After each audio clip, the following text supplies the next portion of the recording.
السلام عليكم ورحمة الله وبركاته. والآن الحمد لله رب العالمين، والصلاة والسلام على نبينا محمد وعلى آله وصحبه أجمعين. أما بعد، فهذا هو المجلس 15 من مجالس التعليق والشرح على متن الورقات لإمام الحرمين الجويني ضمن سلسلة دروس معهد علوم التأصيل التابع لشبكة إمام دار الهجرة العلمية.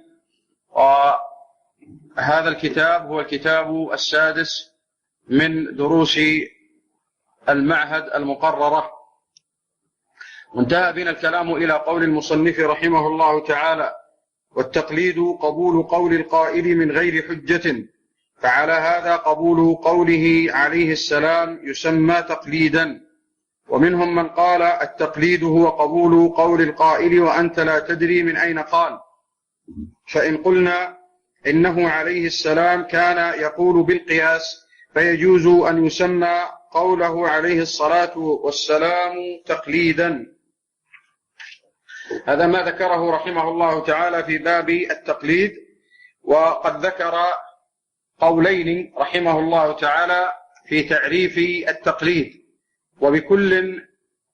وبكل قول من هذين القولين قال طائفة من الأصوليين. وقد قدمنا غير مرة أن قضية التعاريف التي لا طائل تحتها في تصوير المعرف أو زيادة الإشكال فيه لسنا بحاجة إلى كثير منها. وعلى كل حال فإنه إن احتيج إلى تعريف التقليد فإن أرجح الأقوال في تعريفه أن يقال بأن التقليد هو قبول قول من ليس بحجة بغير حجة. وإنما قلنا قبول قول من ليس بحجة لأن الله جل وعلا نصب العلماء حججا على آياته وبيناته وبراهينه، وأمر بالرجوع إليهم لعلمه الذين يستنبطونه منهم، فسألوا أهل الذكر إن كنتم لا تعلمون. فهم حجج الله سبحانه وتعالى على خلقه في هذه الأرض. وقد ذكر الحافظ أو نص الحافظ أبو جعفر بن جرير رحمه الله تعالى المتوفى سنة 310 في مسألة اللفظ، مع أنها من المسائل التي هو معلوم راجعة إلى أصول الاعتقاد. نص على أنه آخذ فيها بقول الإمام أبي عبد الله أحمد بن حنبل رحمه الله تعالى، فقال رحمه الله في أصول السنة: وأما القول في ألفاظ العباد بالقرآن فلا أثر فيه نعلمه عن صحابي مضى ولا تابعي قضى إلا عن من في قوله الغناء والشفاء رحمة الله عليه ورضوانه، وفي اتباعه الرشد والهدى، ومن يقوم قوله لدينا مقام قول الأئمة الأولى أبي عبد الله أحمد بن محمد بن حنبل رضي الله عنه. هذا كلام الحافظ ابن جرير رحمه الله تعالى في مسألة ألفاظ العباد بالقرآن. فإذا قلنا بأن التقليد هو قبول قول من ليس بحجة بغير حجة، فإنه لا يقع فيه الإشكال. وقد قدمنا بأن قبول قول العالم الصواب ألا يسمى تقليدا إذا قال بحجة أو باجتهاد في تفسير هذه الحجة وبيانها، وإنما يسمى اتباعا أو يسمى قبولا لخبر الثقة. والمصنف رحمه الله تعالى ذكر هنا أمورا اصطلاحية وهي مستبشعة في جهة لفظها مستنكرة، ألا وهي تسمية اتباع أو تسمية قول أو أخذ قول النبي صلى الله عليه وسلم تقليدا. قال التقليد قبول قول القائل بلا حجة، هذا عرفنا. فعلى هذا قبول قول النبي صلى الله عليه وسلم يسمى تقليدا. وهذه سفسطة من سفسطات الأصوليين التي لا يلتفت إليها ولا يرفع بها رأسا. فأيا كان التعريف للتقليد فإن قبول قول النبي صلى الله عليه وسلم لا يسمى تقليدا بأي حال أيا كان المختار من التعاريف، وإنما سماه الله جل جلاله طاعة. أطيعوا الله وأطيعوا الرسول وما أرسلنا من رسول إلا ليطاع بإذن الله. وسماه الله جل وعلا اتباعا، فقال واتبعوه لعلكم تهتدون. وقال قل إن كنتم تحبون الله فاتبعوني يحببكم الله. والنصوص في هذا كثيرة ليست خافية. والله جل وعلا قال وما آتاكم الرسول فخذوه وما نهاكم عنه فانتهوا. والله جل وعلا قال في كتابه الكريم فلا وربك لا يؤمنون حتى يحكموك فيما شجر بينهم. والله جل وعلا يقول في كتابه الكريم وما ينطق عن الهوى إن هو إلا وحي يوحى. ولعلنا قد ذكرنا من قبل قول حسان بن عطية لما قال كان جبريل ينزل على النبي صلى الله عليه وسلم بالسنة كما ينزل عليه بالقرآن. فالنبي عليه الصلاة والسلام لا يسمى قبول قوله أو قبول حكمه تقليدا بأي حال من الأحوال، حتى وإن اعتبرنا ذلك من اصطلاحات الأصوليين. قال ومنهم من قال التقليد هو قبول قول القائل وأنت لا تدري من أين قال. هذا التعريف نفسه قد ناقشه المصنف رحمه الله تعالى في كتابه التلخيص، وقد نص أيضا في كتاب التلخيص في كتاب البرهان بأن قبول قول النبي صلى الله عليه وسلم ليس تقليدا، وعلل هذا بأنه حجة بنفسه. ولا شك أن هذا هو الحق لأنه قد صرح به، حتى قال في التلخيص وذهب بعضهم إلى أن التقليد قبول قول القائل بلا حجة، ومن سلك هذه الطريقة منع أن يكون قبول قول النبي صلى الله عليه وسلم تقليدا، فإنه حجة في نفسه. هذا مما لا ينبغي أن يكون فيه امتراء حتى وإن كان صوريا لفظيا ليس تحته حقيقة. فتنبه لهذا، تنبه لما يقع في كتب الأصوليين من هذه الجهة. فإن قلنا إنه عليه السلام كان يقول بالقياس فيجوز أن يسمى قوله عليه السلام تقليدا.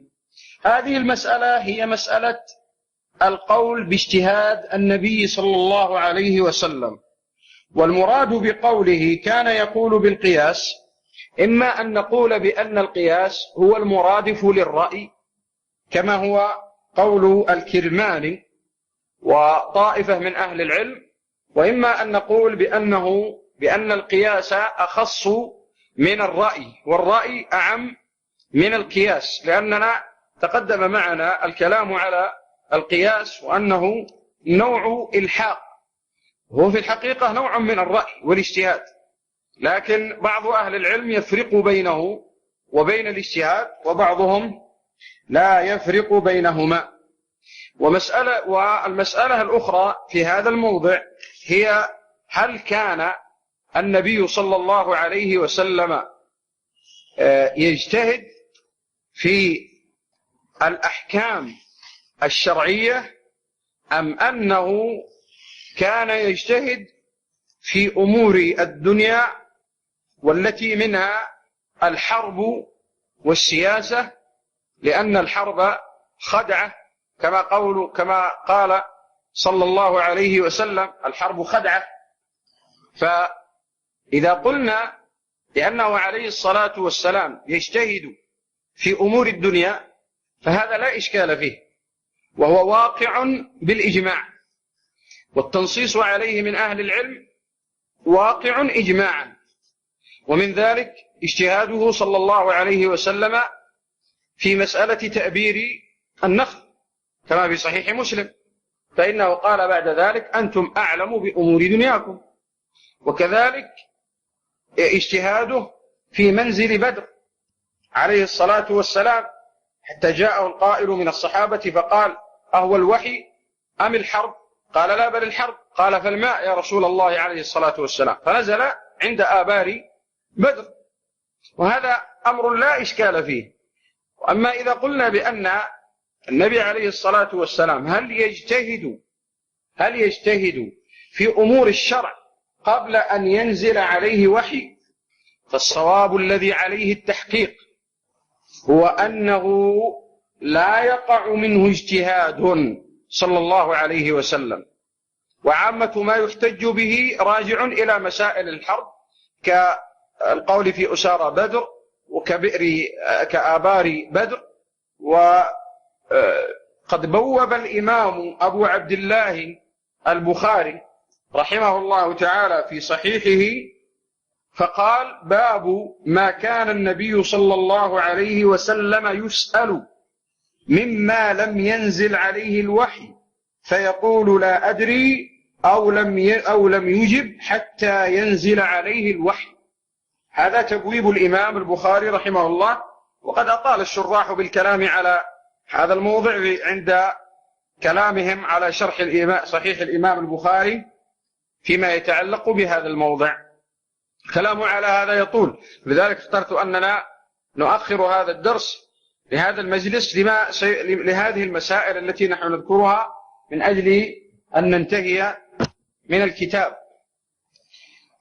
وعلى كل حال الذي ذكر لكم هو المتقرر الذي تدل عليه الأدلة، ولهذا فإننا لسنا بحاجة إلى التصويب والتخطئة في اجتهاداته عليه الصلاة والسلام، كما يقع من بعض الأصوليين ويقع من بعض أهل العلم، لأننا نقول لا يلحق الخطأ في أمور الدنيا، وأما أمور الدين فإن الراجح الصحيح أنه لم يقع منه فيها اجتهاد. ولو ذهبت أستطرد في ذكر أمثلة على ذلك لم يتسع لها المقام، ولكن انظر إلى ما حصل في حجة الوداع لما جاءه كعب بن عجرة رضي الله عنه يسأله في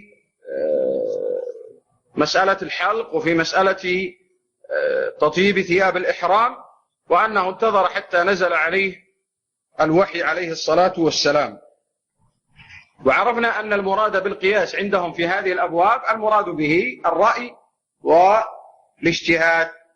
هذا ما يتعلق بما ذكره المصنف رحمه الله. وهنا تأتي مسائل في التقليد يذكرها الأصوليون، وهو حكم التقليد وما يتعلق في التفريق بين الاجتهاد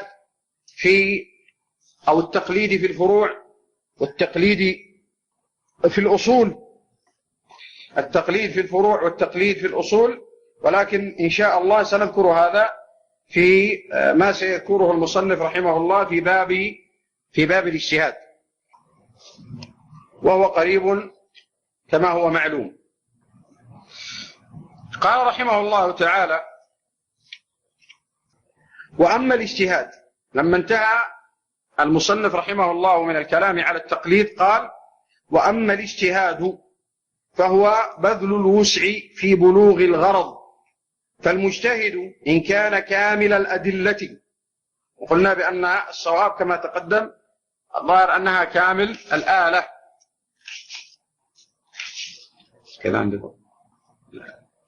نعم، كما وقع في بعض في أصح النسخ، ولكن التي بين يدي نسخة مارديني التي وعدنا بأن تكون القراءة فيها، وهكذا وقع.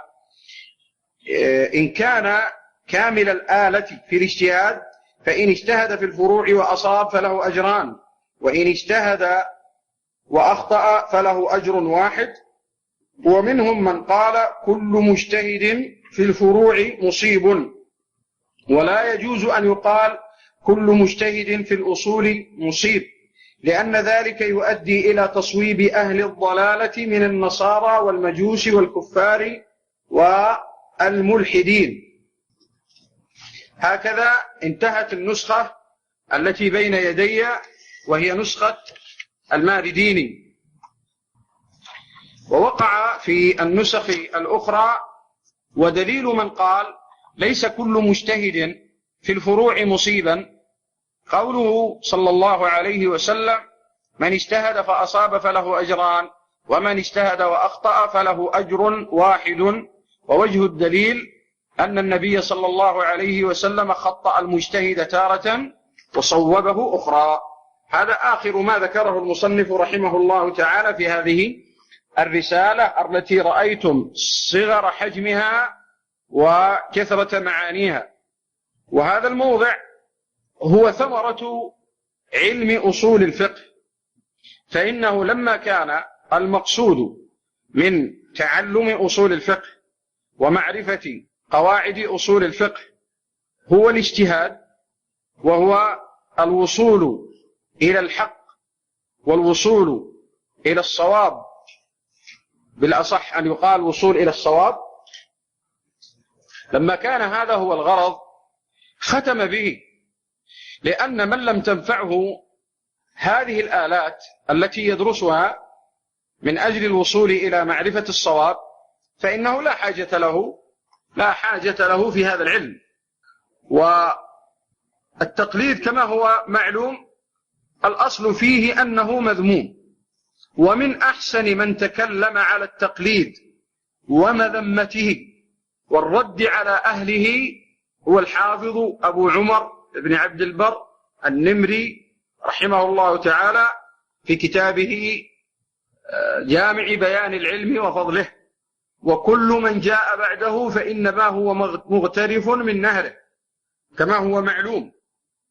كتابه هذا فيه من الفوائد والغرض والدرر الشيء الكثير، والشيء بالشيء يذكر.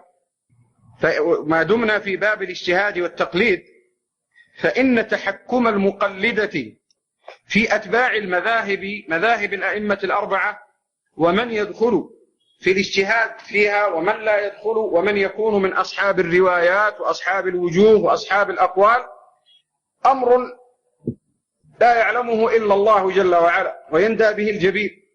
ومن له اطلاع على المذاهب يرى أنهم يخرجون من المجتهدين في المذهب أو من أصحاب الوجوه أو الأقوال من كان ليس متعصبا ولا يقلد في كل شيء. ومن هذا أنهم لا يعتبرون يعني المالكية ابن عبد البر من أصحاب الوجوه،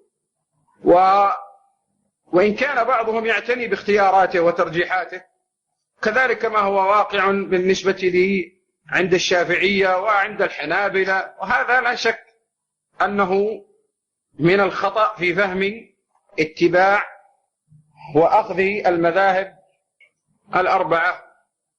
قال رحمه الله: وأما الاجتهاد افتعال من الجهد أو الجهد، والجهد أشد، يصح فيه الفتح ويصح فيه الضم، والضم أبلغ، فإن الضم أقوى من الفتح كما هو معلوم.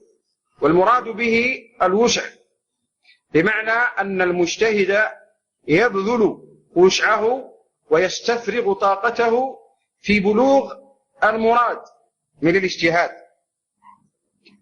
هذا هو الاجتهاد. ولهذا قال: فهو بذل الوسع في بلوغ الغرض. فإذا بذل وسعه في بلوغ الغرض الذي يريده فإنه يسمى مجتهدا.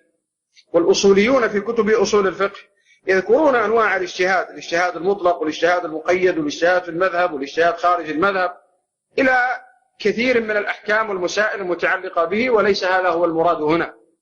وإنما المراد هنا أن يصل المجتهد إلى الغرض ببذل وسعه واستعمال آلات الاجتهاد.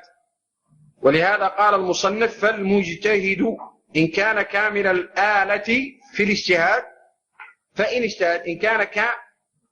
إن كان كامل الآلة في الاجتهاد، ولا شك كما ذكرت لكم إن كنت لا زلت أذكر أن الاجتهاد عند أهل السنة وأئمة الدين يتجزأ، وليس الاجتهاد واحدا، كما قال سبحانه وتعالى: وفوق كل ذي علم عليم. ولا يزال العلماء يجتهدون ويأخذ بعضهم بقول بعض فيما لا يستطيعون الوصول فيه إلى اجتهاد، وإن سمي هذا تقليدا.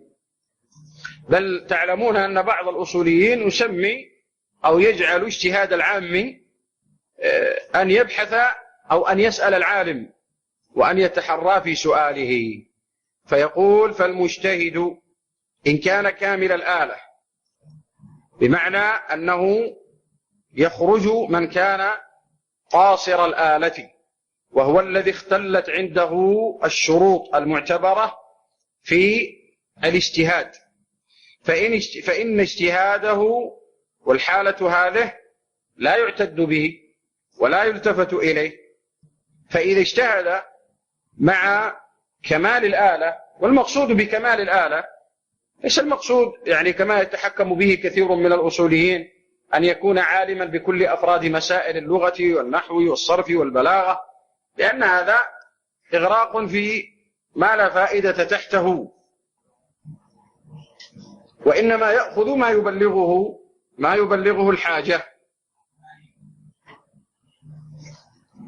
ثم ذكر رحمه الله تعالى مسألة هي من المسائل المهمة، وإن كانت عويصة ومشكلة في جهة النقل عن الأئمة. تنبهوا لما سأذكر لكم في هذا المقام.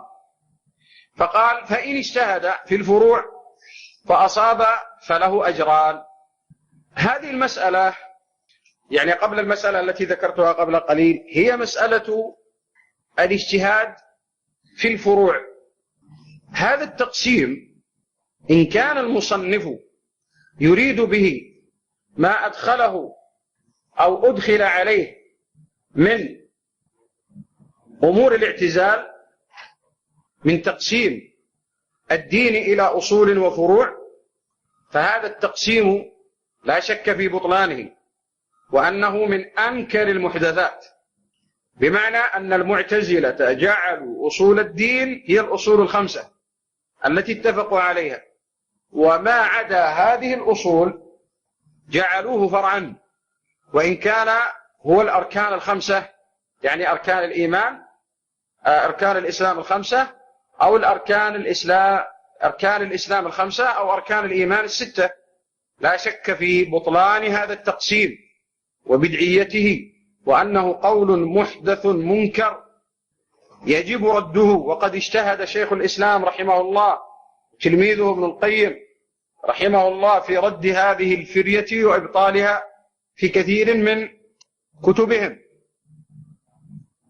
وإن كان المقصود بالفروع هي الأحكام العملية التي يبذل فيها الاجتهاد، هذا أمر سائغ في التسمية والاصطلاح عليه، ويعنون بها الأمور الاجتهادية، أي الأمور التي يدخلها الاجتهاد، ليست الأمور القطعية، فلا يجتهد في عدد الصلوات ولا في فروض الزكوات إلا في بعض آحادها وأفرادها كما هو معلوم.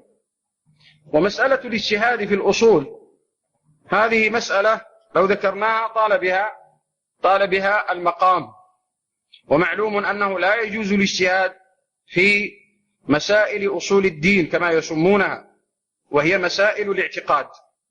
ابتداء نقول لا يجوز لأحد أن يجتهد في مسائل العقيدة، لكن قد يقع للعالم الكبير الراسخ الذاب عن السنة نوع من الغلط في هذا الباب، فإن هذا العالم نعذره ولا نقلده ولا نجعل قوله دليلا على أن المسألة خلافية عند أهل السنة والجماعة.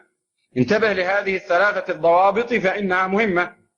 فإن قلت ما مثال ذلك؟ قلت لك ما يتكلم به الأئمة في مسألة الصورة عند ابن خزيمة، وما يتكلم به الأئمة في مسألة الجنب عند أبي عمر الطلمنكي، وما يتكلم به الأئمة في مسألة صفة الضحك عند الحافظ ابن عبد البر، ولهذا نظائر. فإن مثل هذا وقع من قبيل الخطأ، لا لأنهم يرون الاجتهاد أو جواز الاجتهاد في هذا الباب، لكن هي على كل حال كما يقال زلة لا يقلدون فيها ولا يتابعون عليها، ونعذرهم فيها لإمامتهم في الدين ومعرفتنا لهم بتحري الحق وطلبه. ولشيخ الإسلام أبي العباس ابن تيمية رحمه الله كلام في كتاب القواعد النورانية لا ينبغي لمشتغل بالعلم والبحث والطلب أن يفوته قراءة هذا الكلام الذي ذكره. أنا أذكر أنه في صفحة 145 من نسخة الشيخ حامد الفقي، ومن النسخة الجديدة المحققة تقريبا في صفحة 250 أو حول هذا القدر، ويمكن الوقوف عليها. فإنه فرق بين أهل الاتباع وأهل الابتداع، وبين أهل الهوى وبين أهل الهدى، وبين من اجتهد وكان مراده الحق ومن اجتهد وكان مراده الباطل. والكلام على هذه المسألة يطول. وهنا تأتي مسألة أخرى، وهي مسألة التقليد في مسائل ما يسمى بأصول الدين أو الاعتقاد، والذي قطع به جماعة من الأئمة أنه يجوز التقليد والحاجة داعية إليه، وما زال المسلمون يتبعون العلماء الذين يثقون في علومهم. وهذا المذهب هو المنسوب إلى أئمة السلف وأهل الحديث، فقد حكاه ابن السمعاني والرازي عن أكثر الفقهاء، ونصره أيضا ابن السمعاني رحمه الله والشوكاني، ونسبه ابن القيم رحمه الله، ونصره ابن القيم رحمه الله تعالى، وغيره من أهل العلم، لعموم قوله تعالى فاسألوا أهل الذكر إن كنتم لا تعلمون. هذا أيضا فيه رد على مسألة النظر أو القصد إلى النظر أو الشك، والتي اختلف فيها المتكلمون إلى 12 قولا لشدة باطلها وضعفها. قال رحمه الله في الفروع فأصاب فله أجران، وإن اجتهد وأخطأ فله أجر واحد. وسيأتي دليله على هذا لأنه ذكره ثم عقب بالدليل عليه بعد أن حكى الخلاف. وإن كانت عادة المصنفين في المتون المختصرة التي مثل هذه أنهم لا يعرضون إلى مسائل الخلاف، وخصوصا بمثل هذه الأبواب، لا أن المصنف غفر الله له ربما أراد التنبيه إلى هذا، فقال ومنهم من قال كل مجتهد في الفروع مصيب. هذه المسألة هي مسألة هل كل مجتهد مصيب؟ هل كل مجتهد مصيب؟ وهي من المسائل التي يذكرها الأصوليون في هذا الموضع، وهي أيضا من المسائل المشكلة في جهة النقل عن الأئمة، وأعني بالأئمة الأربعة،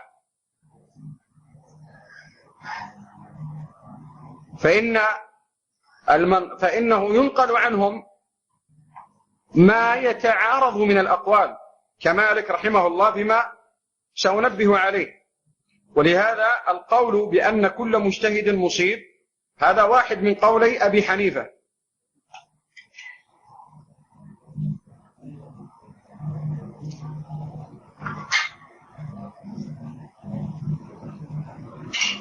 حتى قال القاضي عياض والقول بأن الحق في طرفين هو قول أكثر أهل التحقيق من المتكلمين والفقهاء، وهو مروي عن مالك والشافعي وأبي حنيفة.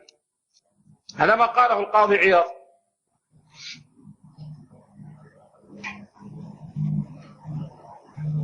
ولا ينقل عن هؤلاء الأئمة من طبقتهم وطبقة تلاميذهم والناقلين لأقوالهم شيء في هذا، وإنما عامة ما يقع من نسبة الغلط إلى الأئمة إنما هو من جهة التخريج على أقوالهم، وهذا تحكم عند أتباع الفقهاء أو أتباع المذاهب الأربعة، ولهذا ينبغي أن يتحرى في مثل هذه المسائل.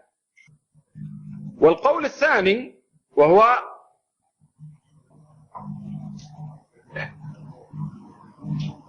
القول بأن المصيب في الحق واحد من المجتهدين، هذا القول قال رحمه الله فيه في نسخة أخرى: والأول أعني قول المخطئة هو الأصح عندي في الأثر والنظر. والقول بأن المصيبة واحد، هذا القول هو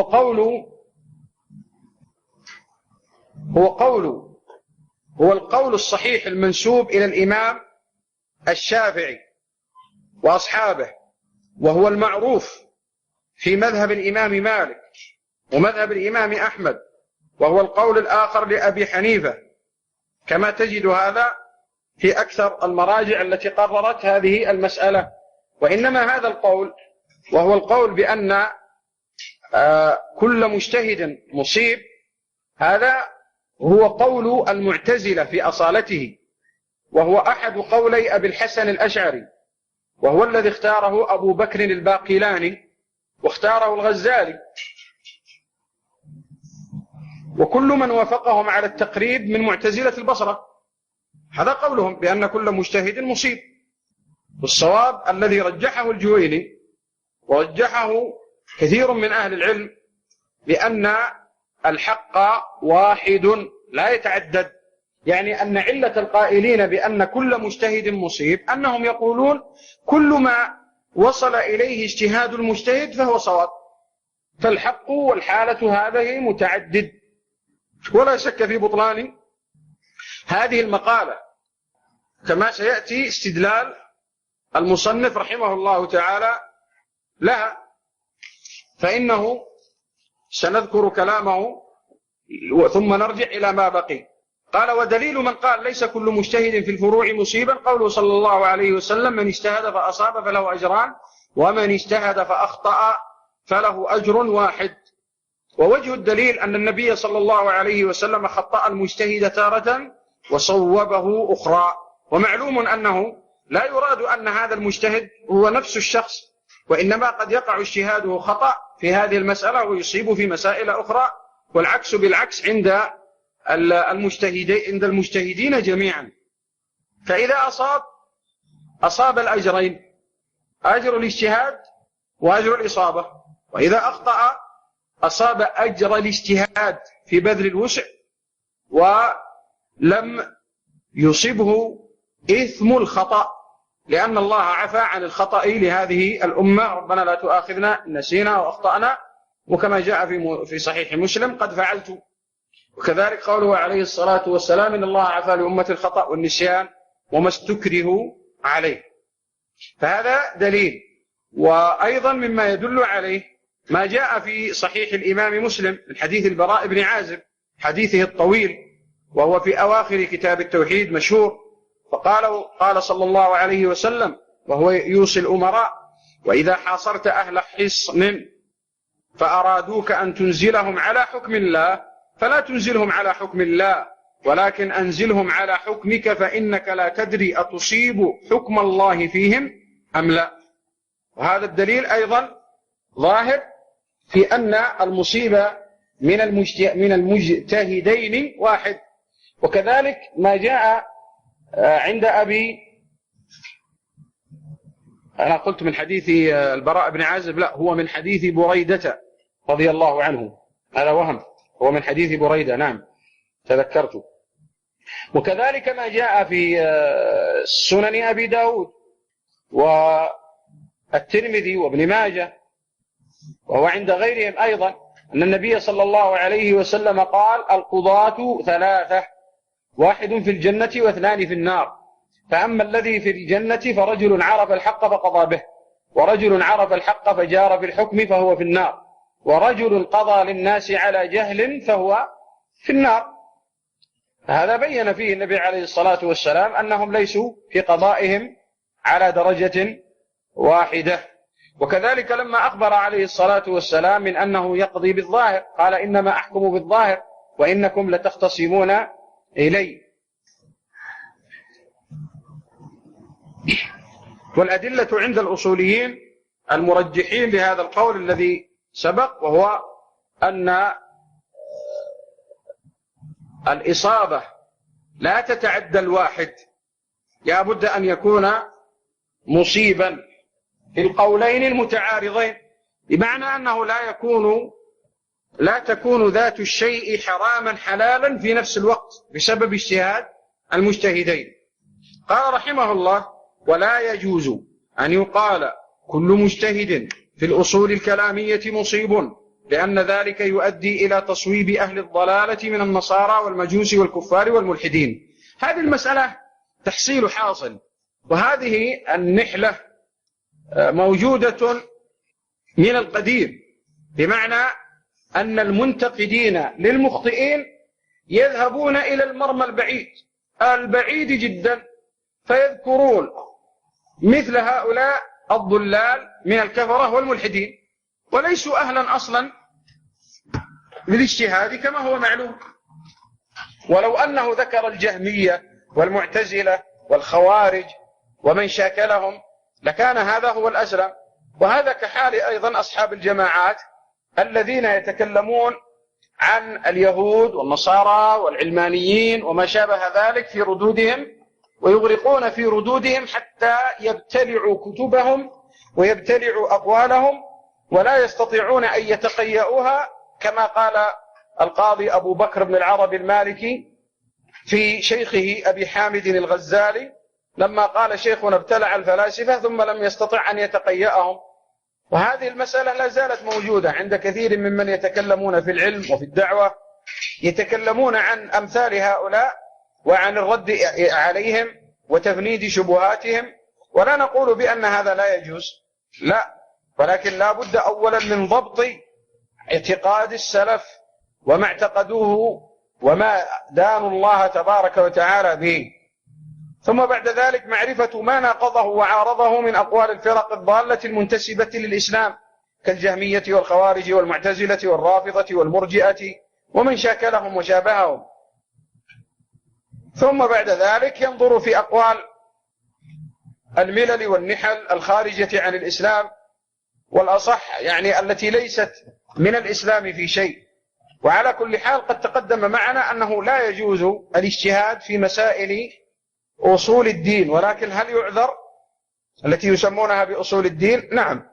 الذي رجحه شيخ الإسلام ابن تيمية رحمه الله عموم حديثه إذا اجتهد الحاكم، وهذا الذي سمعت العلامة ربيع حفظه الله يرجحه في شرحه على عقيدة السلف أصحاب الحديث، وهو قول طائفة من أهل العلم. ولذلك يعذرون بعض الأئمة الذين وقع لهم نوع من الخطأ لا قصدا، وإنما بسبب شبهة عرضت لهم.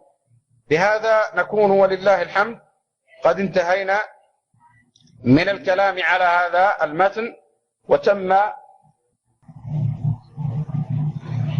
ختم في بعض النسخ: والله سبحانه وتعالى أعلى وأعلم. وقد تم ولله الحمد ما رمنا من الكلام على هذا المتن الذي نسأل الله جل وعلا أن يكون الشرح مناسبا يحل غوامضه. ولعلي أختم هذا الدرس هذا المجلس بأن هذه المتون المختصرة إنما يراد بها تصور العلم بالنسبة لطالب العلم، وأن يتعرف طالب العلم على هذه العلوم وتكون عنده معرفة بها، وهي بمثابة المفاتيح لهذه العلوم، بمعنى أن طالب العلم لا يأخذ فيها كل العلم، ولكن من خلال قراءة الشرح أو من خلال قراءة المتن ومن خلال الشرح يتفتح لطالب العلم أمامه المراد بهذه المسائل كما هو كما هو معلوم. وعلى كل حال كنت أريد أن أذكر لكم كلمة لا إله إلا الله، كلمة ناظر الجيش لما تكلم في دفاعه عن الإمام ابن مالك النحوي رحم الله الجميع، لما نال منه شيخه، أعني شيخ ناظر الجيش، لما نال منه شيخه أبو حيان الأندلسي بأنه ليس له شيوخ أو ليس له كثير شيوخ، وأن المراد من القراءة على الشيوخ هو معرفة مثل هذه الكتب المختصرة ثم ينطلق فيها طالب العلم، والعبرة هي بالاجتهاد في الطلب ومعرفة العلوم. ورب مسألة تسمعها من المدرس أو من الشارح تفتح لك آفاقا كثيرة جدا، لأن هذه المسألة مذكورة في كتب أهل العلم. وأرجع وأقول في المسألة التي ذكرتها في تعارض الأدلة من نسبة القول إلى الإمام مالك رحمه الله تعالى بأنه يقدم القياس على خبر الآحاد، هي في الحقيقة مسألة مشكلة، لكن الذي ندفع به هو ما ذكرته لكم في غضون الدرس من أنه لا يوجد باعتراف محققي المذهب لا يوجد نص للإمام مالك رحمه الله تعالى في هذه المسألة.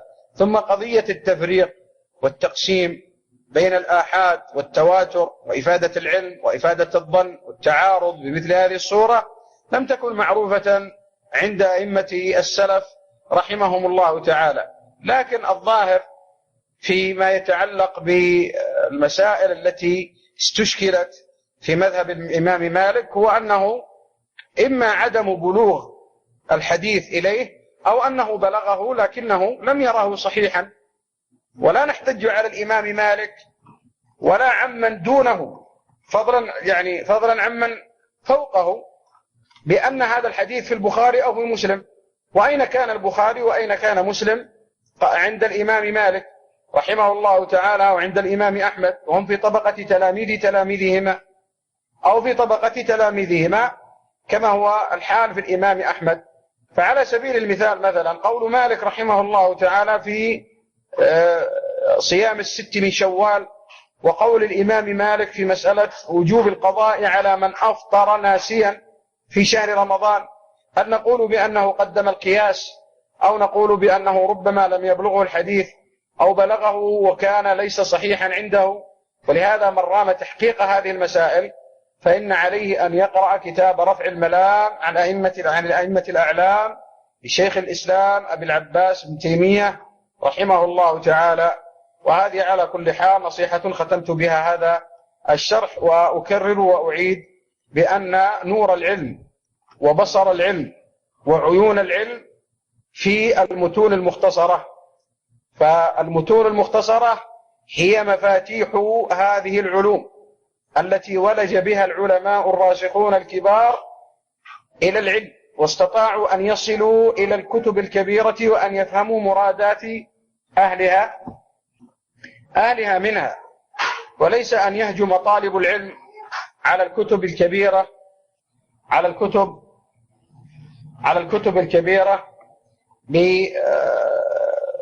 بدون مفاتيح ولا بدون آلة.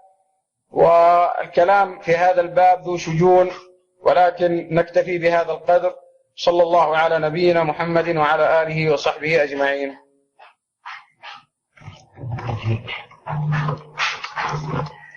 لا إله إلا الله محمد رسول الله. بسم الله. قال العلامة النجمي رحمه الله تعالى: فصل: من قال لا إله إلا الله وهو مع ذلك يدعو المقبورين ومن يسميهم بالأولياء من دون الله فيما لا يقدر عليه إلا الله، هل يعتبر مسلما؟ وما هو الدليل على ذلك؟ والجواب: وبالله التوفيق، ومنه أستمد العون والتوفيق والسداد. اعلم أن من قال لا إله إلا الله وهو يدعو غير الله راجيا منه جلب النفع ودفع الضر الذي لا يقدر على جلبه أو دفعه إلا الله، أو ينذر له أو يذبح على اسمه أو يستغيث به ويستجير، فهو مشرك شركا أكبر كافر بوحدانية الله وإن صلى وصام وزعم أنه مسلم، ولو كرر لا إله إلا الله في اليوم 70,000 مرة فإن ذلك لا ينفعه أبدا حتى يكفر بما يعبد من دون الله. وإليك الأدلة من الكتاب والسنة. الدليل الأول من القرآن الكريم قول الله عز وجل: ولقد بعثنا في كل أمة رسولا أن اعبدوا الله واجتنبوا الطاغوت، فمنهم من هدى الله ومنهم من حقت عليه الضلالة. فتبين من هذه الآية أن الله عز وجل أرسل الرسل بشيئين: أولهما الإيمان بالله وحده وعبادته بما شرع على ألسنة رسله صلوات الله وسلامه عليهم أجمعين.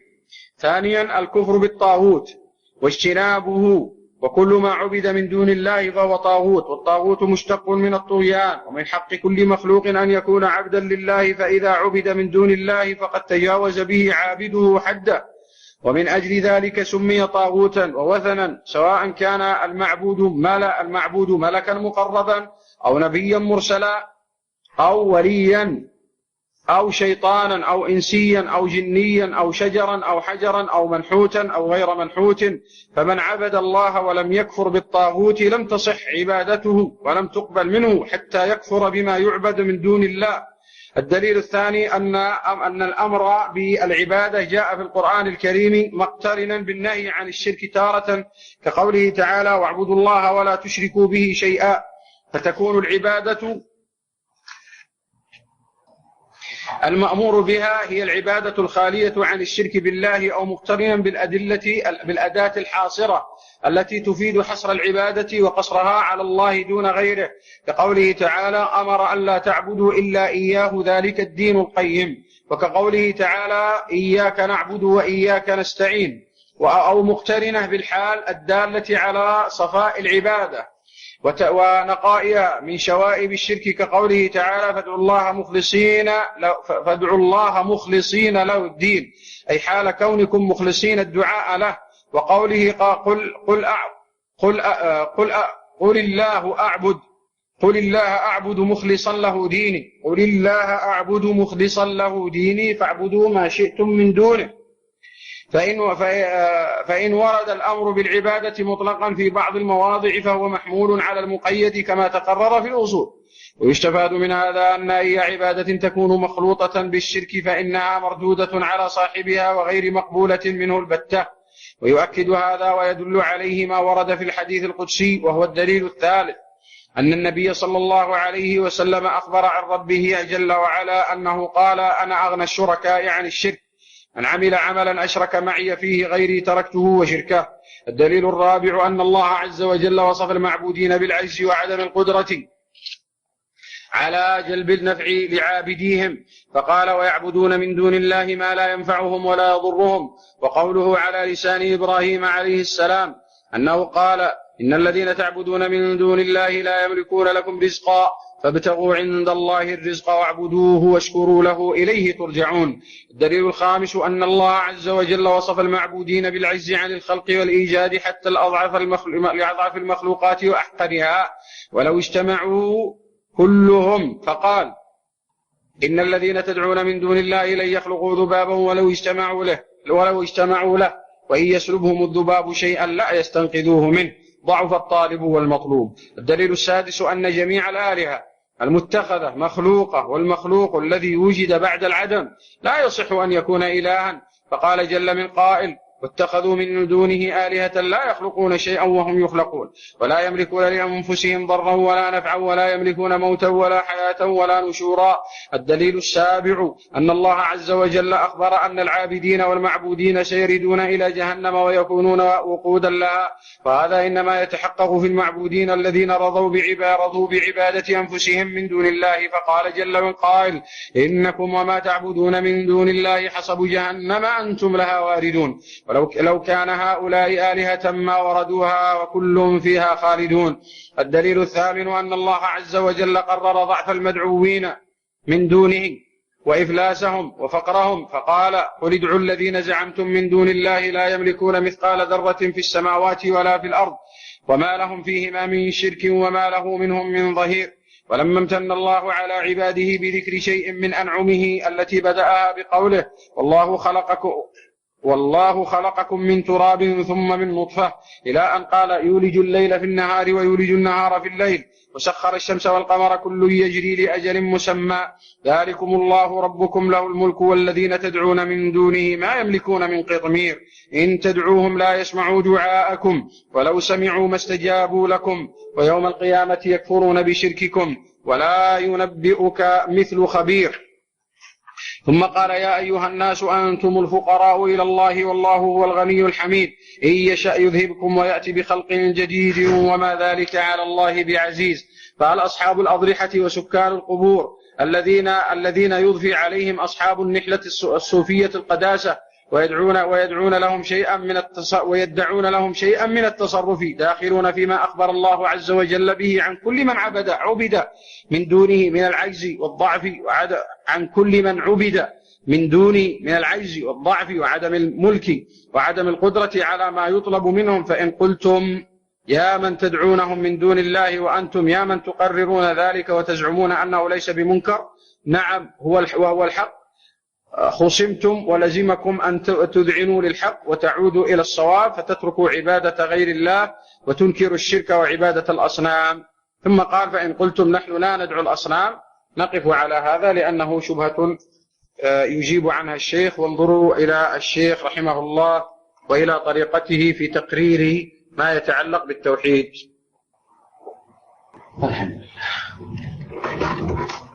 يقول السائل هنا هل مراتب العلة هي نفسها مسالك العلة؟ شوي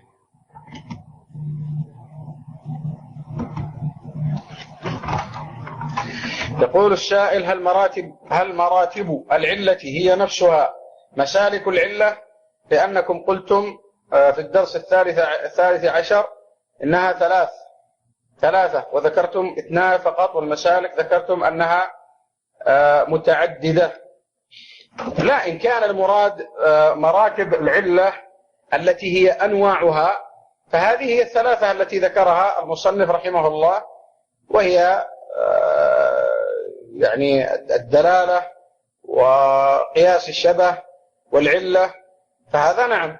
وإن كان المراد بطرق الحكم على العلة ومعرفتها فهذا هو المسالك. ومسالك العلة كثيرة عند الأصوليين منها ما هو مسلم به ومنها ما هو مستضعف. قال المصنف ومن شرط العلة أن تضطرد في معلولاتها. قال ومن شرط العلة أن تضطرد في معلولاتها أيوه فلا تنتقص لفظا ولا معنى. لم أفهم مراده بقوله لفظا ولا معنى. نحن قد شرحنا على كل حال هذا الموضع. هل معنى هذا أنه لم يفهم من خلال الشرح الذي ذكر؟ على كل حال قد عرفنا أن العلة من قبل عرفنا أن العلة هي الوصف الظاهر الذي ينضبط بمعنى أنه يكون أمارة على الحكم. والمراد باضطراد العلة مع معلولاتها أو في معلولاتها هو أن يترتب عليها الحكم حيثما وجدت. فإذا تخلف عنها في صورة دل ذلك على عليتها وهذا الذي يسمى بالنقض. مثلا إذا علل القصاص في النفس بالقتل العمد والعدوان مع التكافؤ فنقول متى وجد قتل عمد عدوان مع التكافؤ فلا قصاص فالعلة إذن منتقضة. والذي عليه طائفة من الأصوليين أن النقض لا يقدح في القياس من جهة وليس أيضا مبطلا للعلة من جهة أخرى أي التي علل بها الحكم، بل هذا يعتبر عندهم من جهة التخصيص، يعتبر عندهم علة من يعني من جهة التخصيص. لماذا؟ قالوا لأنها تؤثر على بعض الصور دون بعض، مثل تخصيص اللفظ العام. ولكن طبعا مبحث القياس يعني عسر على كل حال. وقالوا ينبغي على المستنبط العلة أن يظهر المانع من تخلف حكمها فيما سموه بصورة النقض. لماذا تخلف مثلا القصاص في قتل الوالد ولده؟ لماذا عند من يقول بعدم قتله كما هو المذهب فيما أذكر عند الحنفية والشافعية والمالكية خلافا للحنابلة؟ فكيف درئ القصاص مع أنه عمد؟ قالوا العلة هي أن من كان سببا للحياة لا يجعل من كان سببا في حياته سببا لموته. يعني كيف؟ الوالد عندنا هو سبب حياة الولد، فنجعل الولد سببا لموت الوالد؟ طبعا هم مختلفون في تصحيح حديث لا يقتل والد بولده. وقالوا أيضا إن الشفقة والرحمة تمنع من أن يعني نقول بقتله. تأمل في هذا وانظر الشروح إن شاء الله. وهنا نصيحة، وهي أن طالب العلم إذا مر عليه إشكال الحمد لله فهم كثيرا من الكتاب، فإن هذا الموضع الذي استشكله ينبغي له أن يراجع فيه الشروح وأن يراجع فيه الكتب المتوسطة، وإن استطاع المطولة لا بأس. يقول هناك من يقول بأن الزكاة في مال الصبي ثابتة بالنص لا بالقياس، فهل من قاس فيها لم يظهر له الحكم في النص؟ يقولون ثبت عرشك ثم انقش. والمسألة هذه لا نقول إنها بالنص ولا نقول إنها بالقياس، وإنما نقول بأن النظر فيها راجع إلى مسألة الأحكام الوضعية.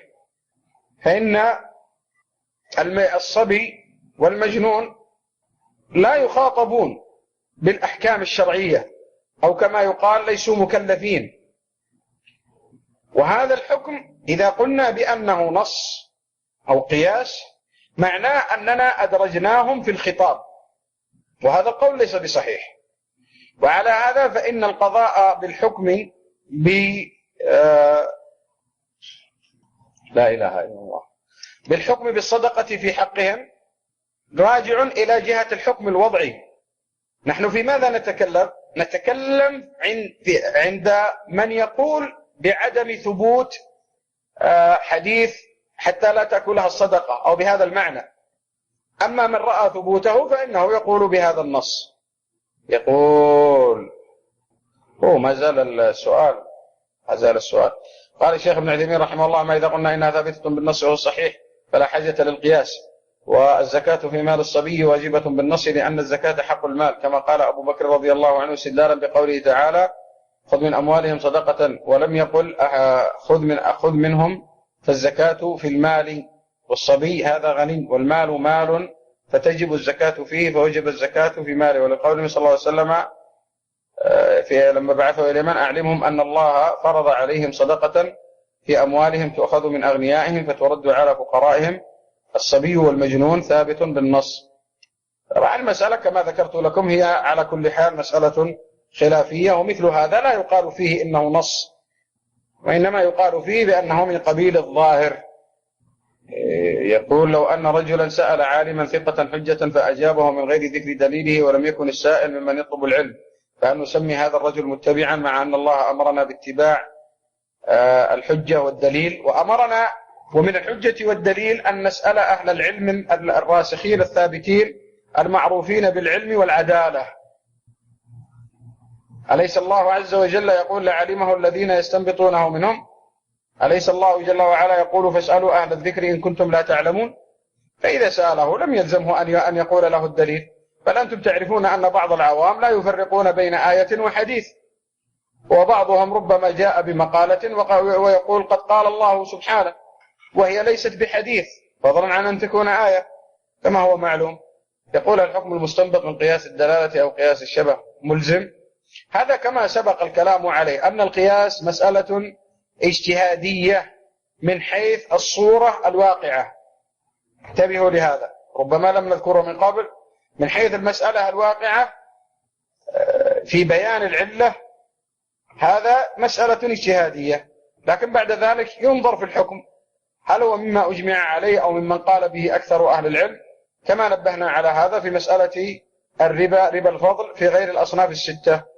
يقول الله المستعان عندنا الكثير من الأسئلة ولكن ما لا يدرك كله لا يترك جله. القول المصنف أن تكون العلة هي الدالة على الحكم، هو أن يستنبط الفقيه علة تدل على الحكم فقد تصح فلا تتخلف، وقد لا تصح فيتخلف عنها الحكم. وأرجو أن تذكر لنا البيتين في بيان دلالات الألفاظ. جزاك الله خيرا على ما قدمت لنا وعلى صبرك معنا. الله يجزيكم خيرا أنتم كذلك ووفقكم الله. والسؤال الذي ذكرناه قبل قليل يعني فيه جواب على ما سألت، السؤال الذي قبله. وأما بالنسبة للبيتين فهما أقسام خلف النطق الرمت الطلب، شرط وتعليل ووصف ولقب، ظرفان حصر غاية ثنيا عدد، وبعضهم قد زاد في هذا العدد. وعدلت في آخر شطر من البيت يعني أن مفهوم المخالفة له 10 أنواع: الشرط والتعليل والوصف واللقب وظرف الزمان وظرف المكان والحصر والغاية والاستثناء والعدد. يقول بارك الله فيكم وفيكم، أرجو أن تفيدنا أحسن الله بطريقة حفظ بأحسن طريقة في حفظي وفهمي هذا المتن. لا علم عندي ولا زلت في بداية الطريق، وهناك بعض المسائل والتعاريف لم أستطع حفظها وأخاف أنه لن أتمكن من الدخول للاختبار. على كل حال بالنسبة للحفظ هذا راجع إلى همة العبد، إلى همة الطالب، وإلى وجدانيته في الاختيار.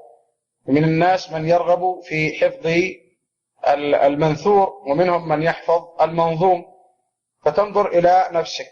فإن لم تستطع أن لا هذا ولا هذا فإنك تدمن النظر، تكرر هذا المتن كثيرا حتى يشبه المحفوظ، بحيث أنك تعرف محاله وموارده ومراد المصنف فيه.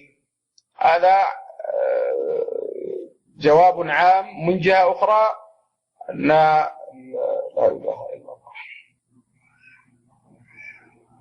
أن قاعدة الحفظ العامة هي التكرار والاستمرار كما ذكرنا هذا غير مرة.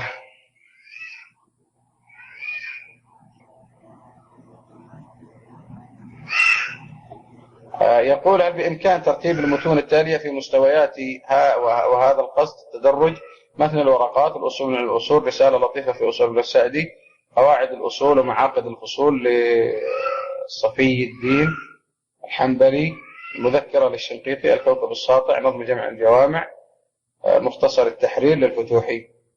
والله يا أخي يعني هذه المسألة يطول بك المقام في هذا العلم، وأنت لست بحاجة إلى كثير من هذا الذي ذكرته.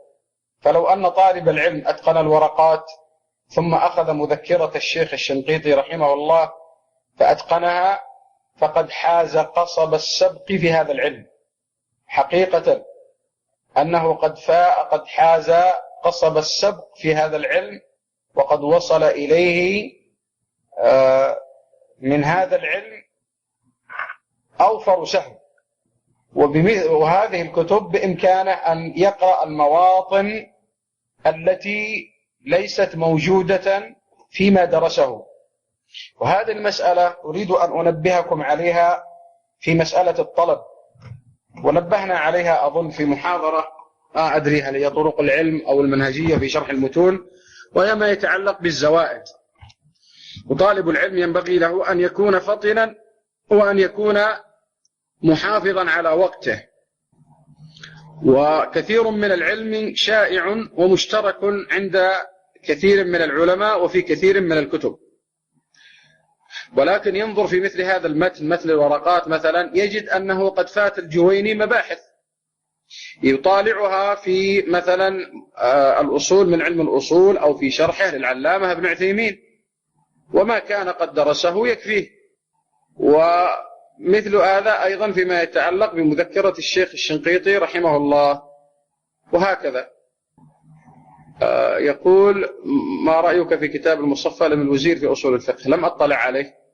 يقول: هل ما زال الاجتهاد مفتوحا؟ تكلمنا على هذا بتفصيل وذكرنا الأدلة في الدرس الماضي، ونختم بهذا السؤال إن شاء الله، ونختم أيضا بالاعتذار عن عدم إرسال أسئلة المدارسة، ولكن إن شاء الله غدا أو بعد غد أرسل أسئلة مدارسة الدروس الثلاثة. وأيضا أمر آخر وهو أنكم تجيبوني عن الكتاب المقترح، وإن كنت أرجو أن يكون هذا هو الذي يناسبكم، أميل إلى منظومة القواعد الفقهية للشيخ ابن السعدي رحمه الله للمناسبة، من أجل أن تسهل علينا المذاكرة، لأن بعض المباحث قد مرت معنا في هذا المتن، كمبحث النهي للفساد، ومبحث صيغ العموم، ومبحث العلة وما شابه ذلك، من أجل أن يتم التنسيق وإرسال المتن.